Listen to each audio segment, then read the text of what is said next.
So welcome to Unfriended and Unfollowed, making social that doesn't suck.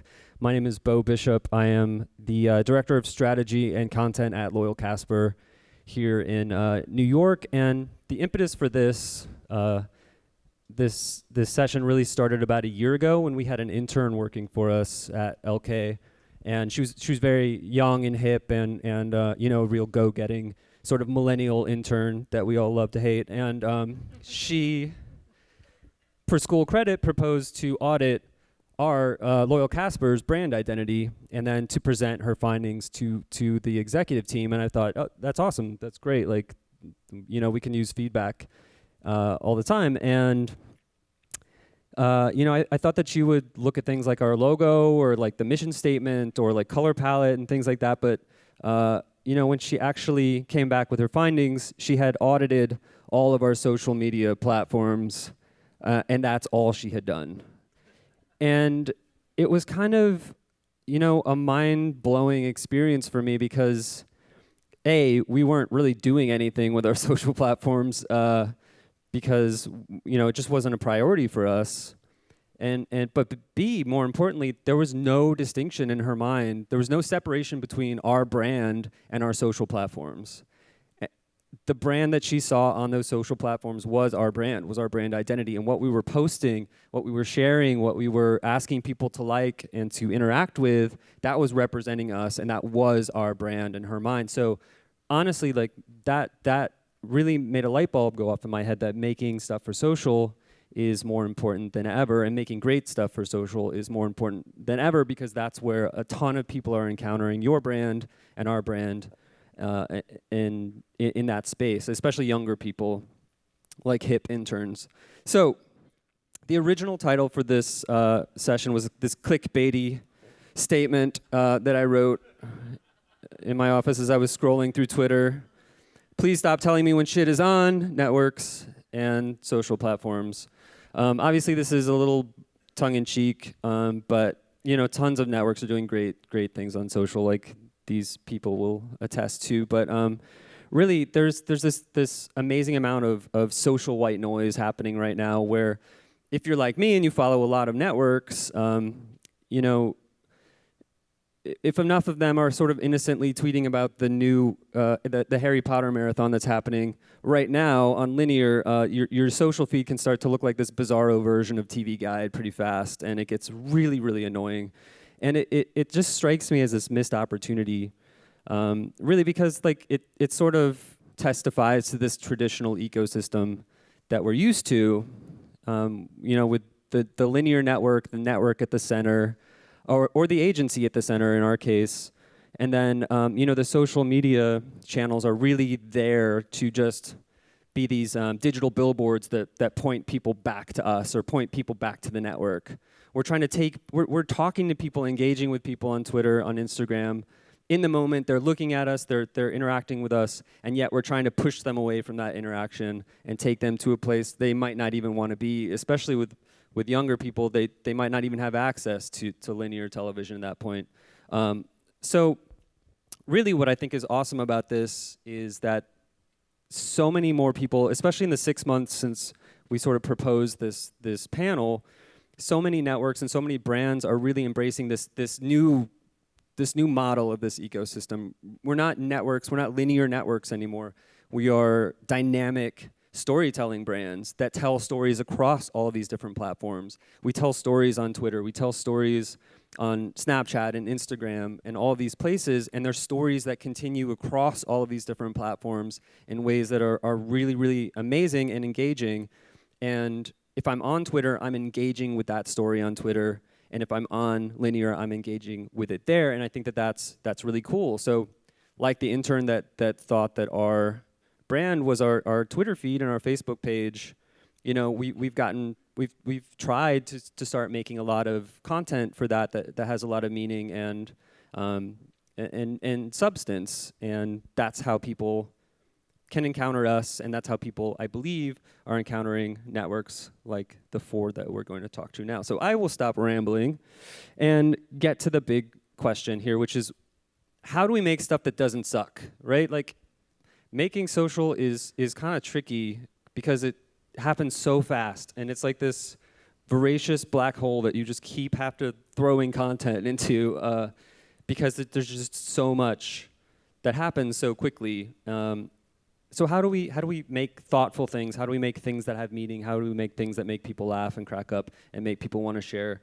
The good news is we have 4 super awesome people today to take us through some of their ideas. And rather than like a traditional panel with a Q&A where I ask a question and they all answer, they've been really awesome and kind enough to each prepare some insights for us. So we're going to kick things off right now with CJ and some Evil Dead. Oh, cool. Woo, CJ! Thank you. And just one note to expand upon what Bo was just saying. I conducted a very scientific study of my own personal Facebook and Twitter feeds, and determined that 99.9% of social content is complete garbage. And yeah, I get a little bit of applause there. Correct. It's very scientific, and it's based almost entirely on high school acquaintances of mine and what they've eaten. So no, but in all honesty, though, like it's in my personal life and on social media and also professionally, like I'm just determined to not be a part of that, and like when we put stuff out, at least do our best to make it interesting and make it fun for the people that we're trying to target. So. Let's see here. Okay, so I'm going to talk about developing a social voice, and or like I call it, talking to fans like fans. And what I mean by that is, we all, when we're launching a new show or a film or a product or whatever, we all go out there and we do our normal research and we look at, who these people are. We look at their affinities, their demo, age, household income, all that stuff. And that's great, and you have to have it, but it's not enough. And you really need to delve into the way these people talk to each other, the conversations they're having, the tone they take. Are they funny? Are they sarcastic? Are they smart? Are they idiots? Like what? Seriously, like, how do you need to talk to these people? And so, that all can form into a way of engaging people that just creates the kind of reciprocity that we all supposedly want to get out of social platforms. So let's see. Case in point, I'm going to talk a little bit about our show, Ash vs. Evil Dead. Premiered last October, and it's very much a younger male fanboy type of show. We can't talk to those people the same way we would talk to fans of our show, Outlander, for example. It's very much an older female audience. It's just not a one-size-fits-all kind of thing. And in the interest of not just doing boring tune-in stuff and showing next-on clips and all that stuff, we wanted to develop a voice that was specific to this audience and the way that they talk amongst themselves. And just a little bit about Evil Dead, for those of you who don't know. I mean, it was a film franchise, very big cult following, 3 movies, created by Sam Raimi and starring our friend there, Bruce Campbell, as Ash Williams, kind of this reluctant anti-hero kind of guy, kind of buffoonish, kind of boisterous, but ultimately lovable, and he is full of catchphrases, some of which you will see there that some of them kind of don't really make sense outside of the context of the films, but I challenge you to go to Comic-Con and not hear at least a couple of these phrases. They're often repeated. And so, we knew, because of this existing fan base, that we had to do right by our fans, which is these guys. We actually have more than 5 fans. It's not just these guys, but that was a misleading comment. These types of guys. But, they're cosplayers. They're fanboys. They go to these conventions. They dress up like Ash Williams. They were doing this long before we decided to bring the show to market. And, we knew from the beginning if we didn't hook these guys, we were dead in the water. They were our bread and butter, and we'd be screwed without them. They were very apprehensive that we would bring a show to television that didn't do justice to their beloved franchise that they had been into for years and years. So, in the interest of doing right by them, we wanted to make sure that we not only hit the right tone with the show, which we felt very confident that the producers were doing, and of course Bruce Campbell is back starring in it, but we also wanted to make sure that our marketing reflected that as well, and our marketing team did a fantastic job getting it out there in a way that really drove that point home and made it obvious that we were going to hit the right notes. We wanted to do the same thing digitally and socially. So we did what I said earlier. We dug in, saw how these people talk to each other, what they were like, and then we started thinking, well, Ash, how would he talk to the fans if he were running the social profiles? Well, I mean, he would probably be kind of a jackass. He would be a smarty pants, he would make crude jokes, that kind of thing. And I apologize in advance for all the lowbrow humor you're going to see in these following slides, but it fits the show very well. So we asked, what would Ash say? And fortunately, we were lucky enough to have a community manager who was a bit of a smart ass himself and was able to really take on this voice and do a killer job. And as you can see from these PG-13 examples here, there's much more crass stuff online, I'm afraid. It fits the tone of what I was talking about the irreverence and the kind of, perversion. And I mean, there's jokes about, balls and reach-arounds and stuff, and like... What's that? Yeah. Google it. He is a smarty pants. I know. So, fans ate it up. They just they loved it from the beginning. They knew that we were going to strike the right tone with our marketing and with the show based on this. And so as our engagement rates were really going really well, we realized we'd be missing a golden opportunity if we didn't also continue that conversation in the comments. They were commenting some stuff that was just as funny, if not funnier, than the stuff that we were putting out. These people were crazy, and we wanted to nurture that. So what would Ash say quickly became, how would Ash respond? And I'm not going to read these, but these are just a couple of a litany of hundreds of comments where some fans said something either very complimentary or very smart-assed, and we jumped right in and responded. And, just that one on the bottom right there, we posted a picture of this, blood-covered demon woman because, this show is about fighting deadites and, good versus evil and all that. And some smart-ass commenter said, Ash would still hit it. To which we replied quickly, oh, like you wouldn't, Keith. And that set off a firestorm of follow-up comments. That's the type of thing where, we feel like we've succeeded if that bottom comment there, people are asking, I'm convinced that Bruce Campbell himself is actually writing this stuff. And to me, if you want to get a ringing endorsement from the fan base, it doesn't really get much better than that, honestly. So, and taking cues from fans one step further, and bear with me here because this is kind of ridiculous. We launched an Ash for President campaign. This was last year when the primary season was kicking off and you had, a seemingly endless supply of crazy people running for president, including... How weird. It's so different now. I know, right? Imagine that. My, how times have changed.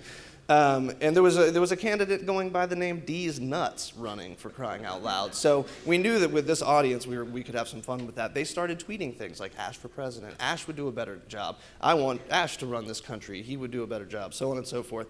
The creative in the top left there, we didn't make that. A fan made that. That's one of many pieces of fan art that were related to this Ash should run for president concept. So we kind of ran with it, and we built a microsite, and we created a Twitter account, and we started jumping into conversations around when the debates were happening, and getting into real conversations and responding with these frankly ridiculous infographics full of insane statistics that are not real, or are they? And in the bottom left there is a photo I took of a box we sent out. We called it the stimulus package, and it was a box of campaign materials, including a yard sign, T-shirts, and so forth. People were taking videos of it, unboxing them, and putting them on YouTube. It was absolutely bananas. So this is the only slide you're going to see with text, because I hate text slides. And I just want to say that this campaign has been enormously successful for us, and it continues to be. The engagement rates are fantastic. Some of the highest positive sentiment that we've seen in our shows. We're striking the right chords, and I'm very, very proud of what the team has done on it. Nielsen said that it's some of the largest lifts in awareness and intent to view for any campaign they've ever seen on Facebook, which is great. And then we're skipping down to the bottom. We're routinely mistaken for the voice of the actual Bruce Campbell. As I said before, that's a ringing endorsement if you ask me.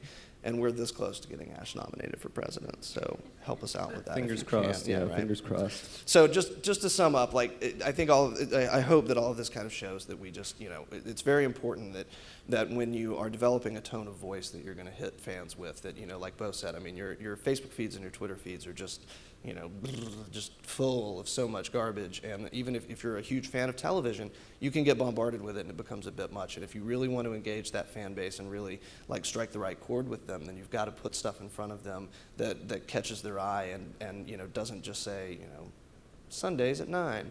Something that's got to be a little bit more than that. So if you can crack that code, then I feel like you can get the kind of engagement that we all want out of that. So that's it. Cool. Thank you. Thank you. And now Anika from CNN, a brand you might have heard of, is here to talk to us about the four-letter word that is data. Hi, everyone. So I'm here to talk about why you should be friends with data. The thing I love about social is that you get actionable feedback every single day from your audience. And if you know how to tap into that, you can make more effective and more thoughtful social. And data is just a way to listen to your audience. But to make friends with data, I always say you have to be willing to go beyond the vanity metric. And what I mean by vanity metric, it's the big number that's reported on that makes you look really good, but it means jack squat. So I always tell my team, I always try to drill this into my team. You always have to have an honest relationship with data because it's not about reporting on big numbers. It's about how you interpret those numbers. What do those numbers mean? So I kind of want to take you guys through a few of the most commonly reported on vanity metrics. And I know data can seem a little complicated and just kind of dull and boring. So I have Margot Robbie here to explain Facebook video views to you. Okay. Actually, sorry, I don't have Margot Robbie. But I do have Wolf Blitzer, not in a bathtub, though. Boo. Sorry. You know how Facebook's algorithm determines what shows up in your news feed? Well, here's information you need to know. Videos are one of the things the algorithm loves, so it shows you a lot of them.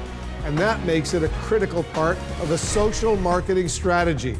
Facebook reports the performance of videos in lots of ways, and it's certainly easy to get lost in all the numbers. So here are a few things you need to know as well. First, 3 seconds is considered a view. Watch this. Did you get that? Before you're seduced by the big video views number, ask yourself if you really got your message out in just 3 seconds. Paying attention to 10-second views, completion rates, and where viewers are checking out is the best way to really understand how your videos are performing and how you can make them better. Okay, you got it? Good. Why, thank you, Wolf. And Wolf is right. 3 seconds is considered a view. And how many times in Facebook, most of the things autoplay. So you have to keep that in mind. So it's more effective for your social teams to look at 10-second views, completion rates, and audience retention. Audience retention is actually really interesting. If you see the graph, it's always going to be a downhill climb like that. But sometimes if you say, let's say at 12 seconds, there's a huge dip. It's a good indicator to go, hey, what happened at 12 seconds that people checked out? Is it a series of stale images? Was the pacing off? Did it need text to move it along? So it's kind of a good tool to have. There's Facebook post reach. Basically reach is the number of people who have seen your posts, but how many times are you guys on Facebook and you just gloss over things? You still count as someone I've reached. So reach isn't the end-all be-all. It's just a good indicator of how well your creative is getting into people's news feeds, but it doesn't equal success. There's also likes, comments, shares, retweets, and favorites. People often lump all these together as the engagement metric, but it's it's really important to know the relative value of each. So at CNN, we look at likes and favorites as the most passive type of engagement. It's the easiest metric to achieve. Then we have comments and replies. It takes a little bit more effort on the fans' part. And then we have shares and retweets. This is the hardest metric to achieve, but it is the most valuable. I love this quote from Mark Zuckerberg that says, "Nothing influences people more than a recommendation of a trusted friend. A trusted referral is the holy grail of advertising." And I think that's true for social. If your best friend shares something on their Facebook page, you're gonna kind of pause for a little bit longer than rather a brand shows up in your feed. So once you know how to interpret all the numbers, what can all the social data actually tell you about your audience? And this is when it gets really, really fun, because it could tell you things. What colors are your fans gravitating towards? Do technology stories do better at noon, or do they do better in the evening? What makes people want to share? What makes people want to watch? What words do they like? What words you don't like? These are all things that are available right now to you guys if you're a social admin. So one way to figure all that stuff out is through A/B testing. And I'm just going to go through two quick examples that we've done at CNN. This one is just talk like a human. The more your copy sounds like the way people talk, the more engagement you'll get. And this is kind of big for CNN since we are a news brand. So, there was this misconception that we have to be a little bit more newsy and a little bit more straight cut. But we tested a little bit more conversational tone, and the fans receptive to it. They did 3 times better. So this is one we did last year, and we've never looked back. It's hip to be square. So we tested a creative that was 1-to-1 ratio, square ratio, and one that was 16:9 horizontal. And the reason for it was that most people consume social on mobile. So a 1-to-1 ratio will take up more of your mobile screen, and it did 4 times better. So it's one little production change that makes a huge difference. So we have stuck with that. So there's A/B testing, but there's also this eagle eye view approach that you can do, and this is kind of crazy. Yeah, it is actually. We all crazy. love this. So they call it this. So I call it the wallpaper method, but I think we redubbed it the social serial killer method. The serial killer method. So this is taking a critical look at your top performing posts and your WTF, what the hell was I thinking posts. They bombed. So I call it the wallpaper method because I literally wallpaper the digital newsroom. And what you do is you take your top 10 posts each month, at the end of each month, the top 10 best performing posts for likes, comments, shares, referrals, and just plaster it up on a wall. And you do the same thing for your worst performing posts. And why you do this is you see a visual representation on the wall, and you start seeing patterns. Like, that's interesting. They like blue images a lot. Yellow images are always in the bottom. And you start seeing results after 2 months, but I did this for a whole year, and the things you find out about audience psychology is like fascinating. Like CNNers like WTF stories at midnight. So you find out things like use compelling photos. All the top performing posts for us are authentic, they're colorful, they portray an action. This is always true every single month. Good creative inspires a reaction. If you can make people in your newsfeed go, oh wow, holy crap, or I didn't know that, that's a really good, that's a home run for us. Also, making people being valuable to our audience is really big, and this is very true to the CNN brand, that they like to learn things from CNN. And this is an example we did for United States of America, our new series. And it's about Kamau Bell, a black comedian who goes and meets the KKK. But this is actually produced by Jeff Mielkars, who's sitting over there, one of our producers. And he did extra research outside the show to make this creative for social.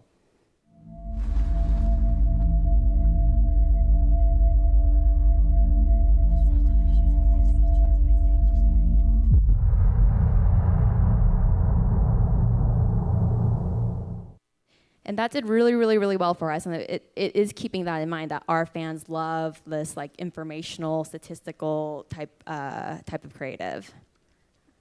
Also, things you can learn is good words and bad social words. And this is after a year. So you have to do it a lot to figure out this insight. And this is not going to be true for every brand. This is just true for the CNN brand. So if you test it, they might like the word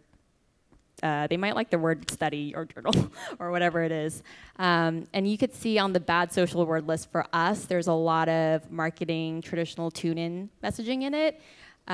So catch tune-in. So instead of doing, watch Anthony Bourdain on Sunday at 9 p.m. ETPT on CNN. I mean, that's pretty much a whole tweet, so you can't do that. It's about being more invitational. So we would say, instead of watch this, do this, it's, let Bourdain be your guide to Houston on Parts Unknown. It's more about inviting people in for an experience with CNN versus us talking at them. And this is just scratching the surface. I could talk about this for 5 hours, but I will spare you from that. But this is the reason why you should be best friends with data. These words came out of that crazy serial killer stuff you did for a year? Yes. That's awesome. If you're a serial, you could. That's what you get. I feel like that's super. You kind of like glossed over that, how awesome that practice is that you do, because I feel like that is something that I'm gonna immediately start doing at Loyalkaspar. Just like doing it. Yeah. So it's like you can learn so much amazing stuff just like even I think you said something about like Yeah, because we always, you could look at a list of top performing posts Right. in like one of your social publishing tools or your analytics tools, and you can see them all, in a spreadsheet, or you could see them all in just like a dashboard. But without seeing it all visually in the context of one another, it doesn't tell you the whole picture, and you can't, visually, you can't visualize the patterns as well as you can with something like that. I think it's really cool. Yeah, and I think you said it almost becomes like a creative exercise. Yeah. Rather than like a analytic or data-driven exercise, which I think is really cool. It's something I think everybody should try it if you're not doing it now, and I'm definitely gonna start doing that at LK. Cool, thank you so much, Anika. Thank you. That was awesome. Will you give that to Bo? Bo agreed to click for me. I'm gonna click for. I'm too grand to click. Tell me if I'm clicking too quickly. So in addition to all the fantastic launch and campaign pieces that we have on our social feeds, we do a lot of feeds that have to do, a lot of posts that have to do with just funny content. And what starts with our content is our brand voice. And we use that to inform and inspire our creativity. And a few different ways that we at Comedy Central use our brand voice to inform and inspire our creativity is we basically look at our talent and our incredible shows to speak to the many places and spaces that we want to inject our voice. So that is trending topics, hashtag holidays, pop culture, or any type of holiday or birthday. An example of that might be Earth Day. Cue Bo. Yes. So there was a post. Of course, we'd celebrate Earth Day. It seems logical. So we took a piece of content and we talked about repurposing it and adding a little design element. If you want to play this for us. Reduce, reuse, recycle, Rihanna. Reduce, reuse, recycle, Rihanna. So. Great, right? It comes from Broad City. It totally speaks to Earth Day in some way, shape, or form. We added the recycle symbol, and we added Rihanna. What we know is we put it out on Instagram. Our fans on Instagram love Broad City. Our Broad City fans are socially active. They love Earth Day probably, and they probably love Rihanna. So they're gonna engage with that piece of content, and they're gonna engage with their friends and also just talk about it. So another piece of content in the same way that we use to inspire is there's this musician called Adele, and she created this song called Hello, and we were talking in our writer's room like, oh, Hello is a song that came out, and because we're at Comedy Central, the first thing that comes to mind is the Gil and George piece of content from Too Much Tuna, which is, oh, hello, is their catchphrase from one of our shows, from the Kroll, a sketch from the Kroll show. So we did a mashup between the Kroll show and Adele, and we created this Vine. Oh, hello. So that was a Vine that we created, and we also pushed out on Twitter. And for us, it made a lot of sense from the brand voice. It made a lot of sense, and it was right in the sweet spot of where this song was. We got in like kind of right at the beginning part of people playing and manipulating Adele's song. And we created this mashup, and not only was it received well, but John Mulaney and Nick Kroll also retweeted it, and we also got some other comedians retweeting it. And there's nothing more than we like than unsolicited fan engagement from comedians or celebrities. I mean, we like being liked. Who doesn't like being liked? We all like being liked. So that was a big deal. So then we make stuff with purpose. So in addition to creating these pieces and using our voices in these places and spaces, we also have to create with purpose. A quick overview of our process is every morning we have a writer's meeting with editorial staff. We talk about trending topics, pieces in the news, pop culture, and then we decide where and how we're going to be addressing those pieces. Of course, we're also people who play with hashtag holidays. So it just so happened that National Pretzel Day and Alien, the 30th anniversary of that movie, were in the same day. So we were like, okay, that's ridiculous and probably makes sense to our fan base. What will we do? And this is what we did. We had the pretzel coming out of a chest, and then it said, "In space, no one can hear you ask for mustard," which completely makes sense. And we gave our fans something they didn't know they needed. It totally makes sense. Let's move on. Done. So sometimes we just make stuff for social, right? There are the places and spaces that we create stuff that's from our shows, from our talent, and then we just make stuff. When we're just making stuff, we are very conscious of, again, our brand voice.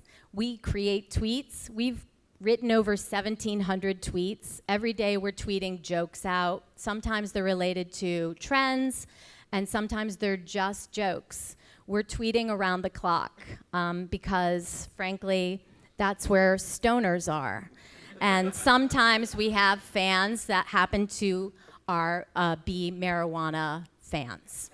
Interesting. You wouldn't think that I after know. seeing the pretzel coming out of someone's body. It's legal in some states, by the way. So, like, here is a piece that we made.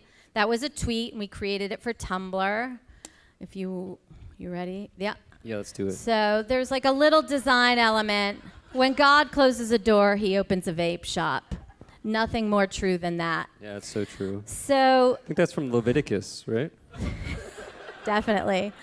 So the great thing about Tumblr is that people are using Tumblr as a place and space where they can curate their own voice. They can take pieces of content and put them out on their own feeds, on their own dashboard, and use it to express themselves. So they can come to us and they can see this piece of content and then share it and express their own point of view. It's been pointed out to me earlier that this does not have our logo on it. There are a few pieces that don't, and we intentionally don't put our logo on some things because we actually think it's less shareable, but we do know that fans will come back to us and look for these nuggets, which I like to call them. Another piece that we created was around 420, which is frankly Christmas at Comedy Central. We get excited and giddy like small children at the thought of 420. At the same time this year, 420, 421, and 422, we were releasing a series called Time Traveling Bong, created by Alana Glazer and Paul Downs from Broad City. And so we knew that there was going to be a lot of social engagement around that day, and we also just knew there was going to be a lot of social engagement around 420. And in the writer's room, we were talking about, "'Twas the night before 420 was something that someone said, and we were like, oh, that's awesome.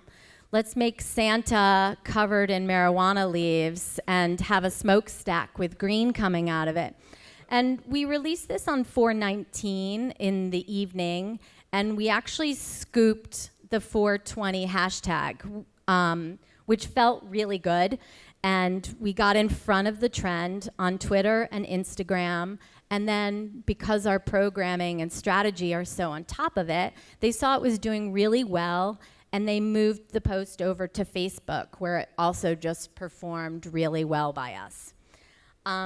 So lastly, literally, how do we make all this stuff?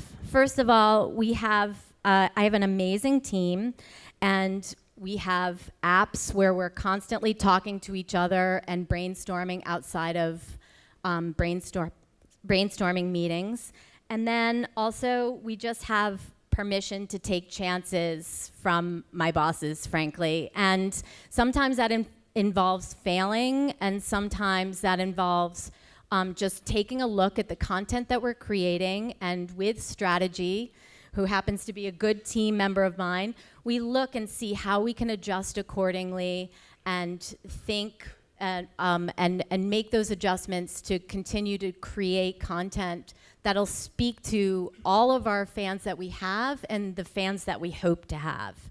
So we're not only speaking in the spaces that we already exist in, but we're trying to make sticky moves and ripples in the white spaces where we haven't touched yet. So that's kind of how we're making stuff. Awesome. Thank you so much, Jodi. Oh yeah. And last but certainly not least, I will click for myself. Puja. Puja will click for herself. I have to say these chairs are random. They look good, they are weird. Yes. That's some inside information from a new board member. For those of you who were wondering. Okay, so talk to trolls like trolls. They exist, they're out there, they're mean, they need to be taught lessons. I'm Puja, Vohra, head of marketing and digital at truTV.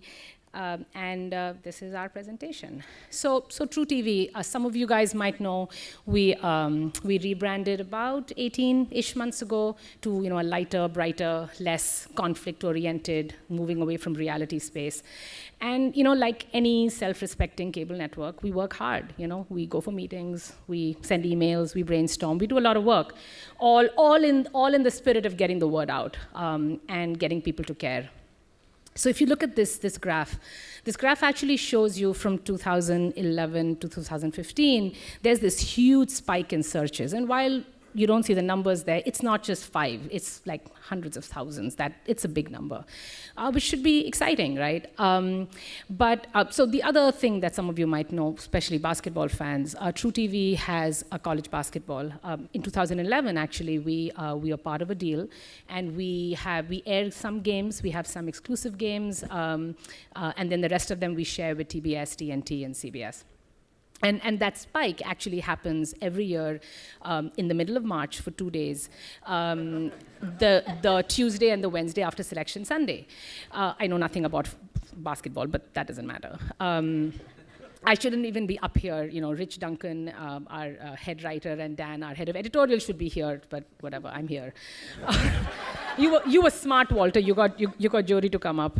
Anyway, so this should be good. This should be really good news. We're getting the word out there. Except our fans don't really like us. They are not really our fans. Our March Madness viewers aren't our fans.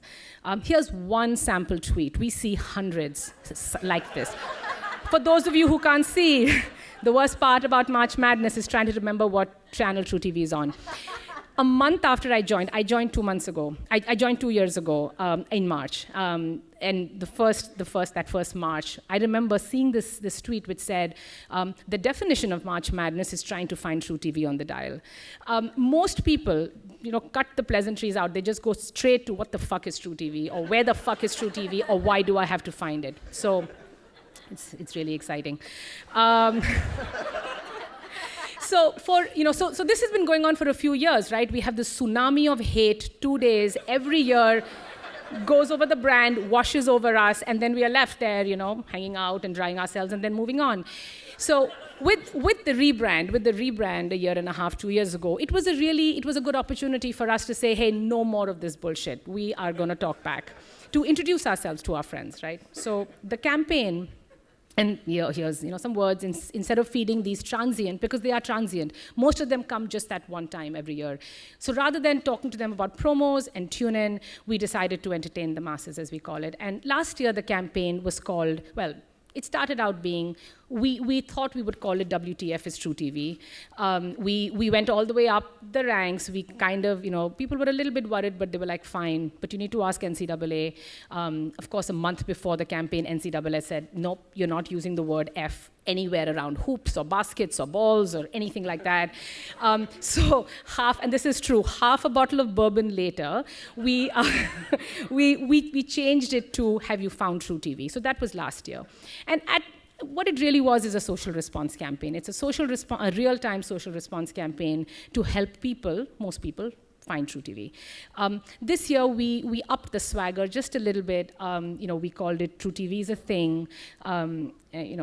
We have, there's a channel finder. It's a big piece of it. But it's an incredible campaign, and I think there should be a video. So I'm going to show you a video that says it all. Well, everybody hurts, but sometimes everybody cries. Everybody hurts. Haven't watched us all year? Well, we've been watching you. Yeah, honestly, it is gross what you do.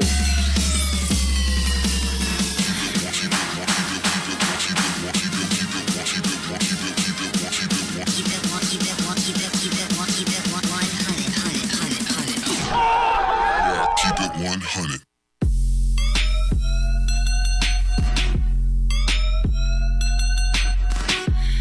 What is truTV? Well, there's a long answer and a short answer to that question. Which one would you... Short answer. A cable channel.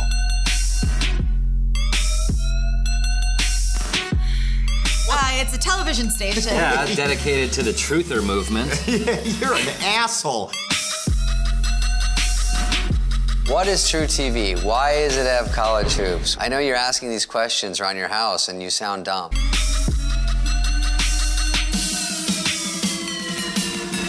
Why on that thing there's no E on truth? That's a weird thing.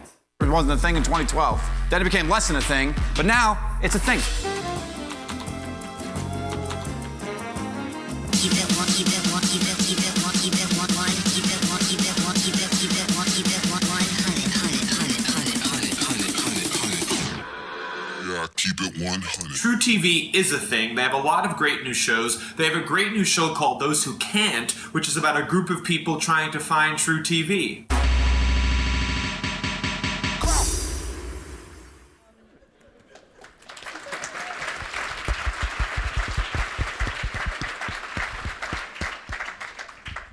And and again, kudos to the team that puts this together. I think over the 2 or 3 days, we produced over 1,200 pieces of content, of custom content, a lot of it with talent, some just tweets, some memes, assets, all sorts of things.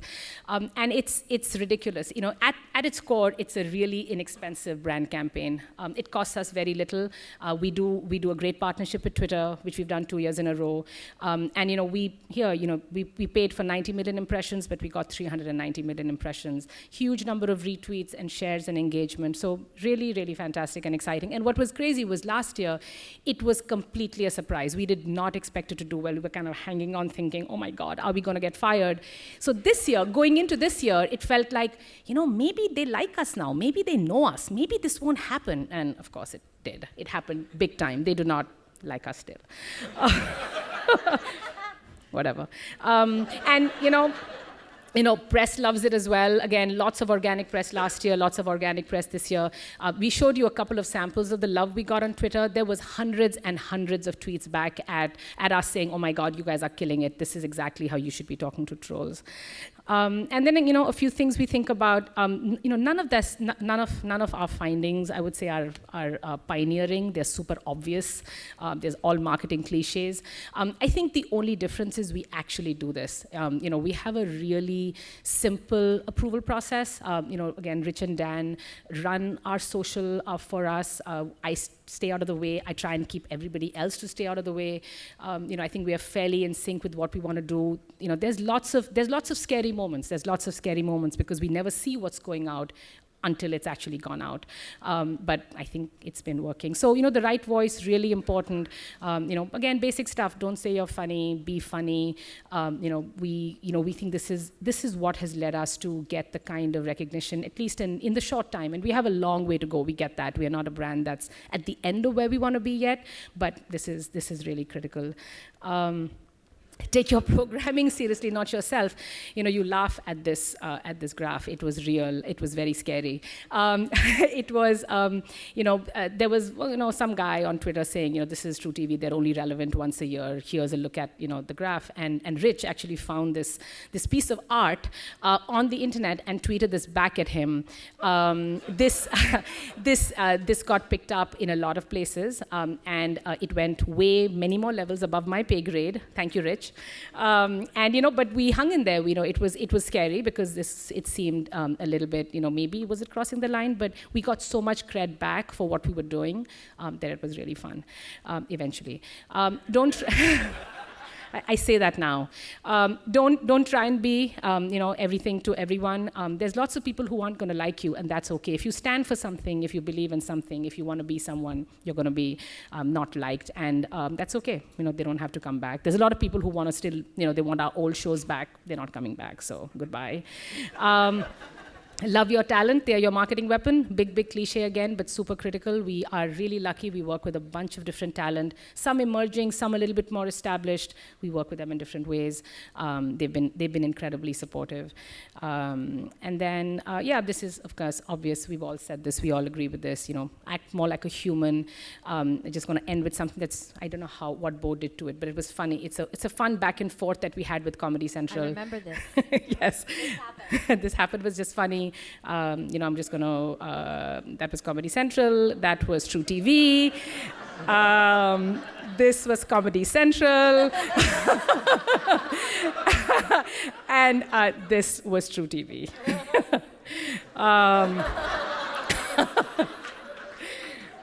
That's it. Thank you.